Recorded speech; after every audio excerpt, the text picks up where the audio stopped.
Pekka Haavisto on humaani rauhanrakentaja.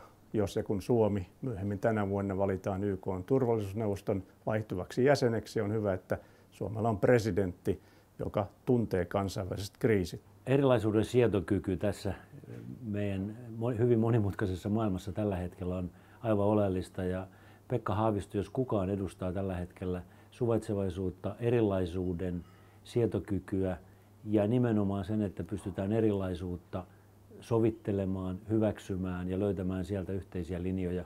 Kun nyt valitaan Suomen tasavallan presidenttiä, joka on pääasiassa arvojohtaja, Pekka Haavisto on varmasti sopivampi.